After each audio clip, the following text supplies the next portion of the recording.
Hey guys, this is Stephanie Hahn, blogging for the YPN Lounge. My post today is called Finding iPad Zen in a Few Simple Steps. What happens when you hand a Google girl an iPad? Well, three things happened to me right away. First was, I know I don't want to move all of my stuff over to Apple. Second thing, I don't like to be left out, and this thing is pretty cool. Third thing, alright, I've got to find workarounds. And there are workarounds out there. First thing I did, cloud storage. I increased my cloud storage space in SugarSync. SugarSync is definitely my app of choice right now for cloud storage. I keep everything in there.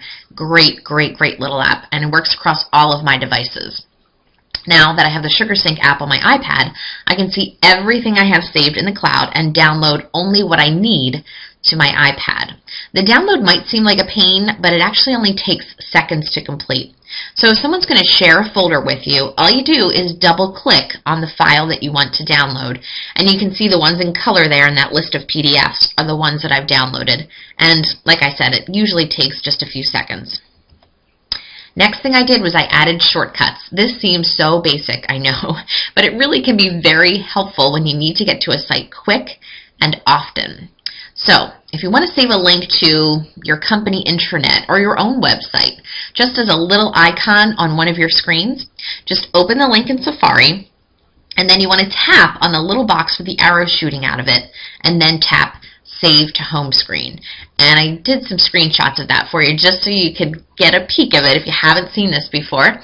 All you do is click on the little box with the arrow jumping out of it and tap on Add to Home Screen.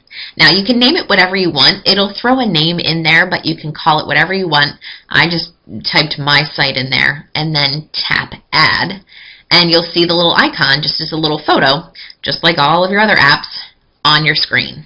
Pretty cool and easy and a nice way to get in and out of stuff that you need to frequently.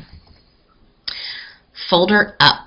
Placing your apps in folders can be super handy. To create a folder, you just have to do a long hold on the app that you want to begin with. What's a long hold?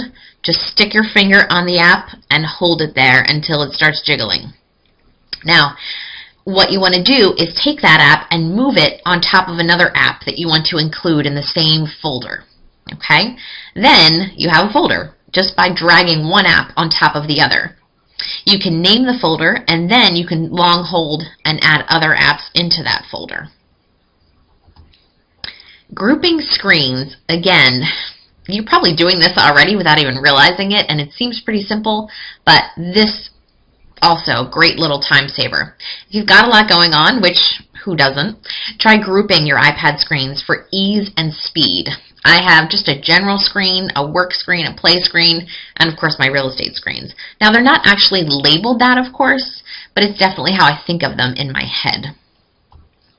Finally, you got to pull it all together and make it work for you. And for me, switching everything over to Apple was not an option. I'm about 10% Apple, maybe more because I have a ton of music, and 90% Google. Now, lucky for me, Google does play well with others, even when Apple doesn't. So I've gotten away with a lot of stuff because I have everything on Google. Now, if you are a heavy Google user like me, definitely download the free Google app. It's going to give you access to all of your applications that you could ever possibly need. You just have to sign in, and you can go in and out of your email, your calendar, maps, anything and everything that you use on Google. I even put all of the Apple stuff, the mail, calendar, the address book, all those things I'm already using Google for, into just an Apple folder that sits on one of my screens and I rarely touch. Just made things easier for me.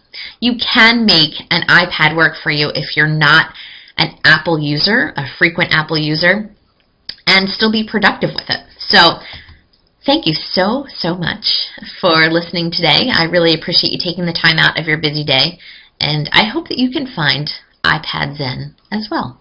Thanks, guys.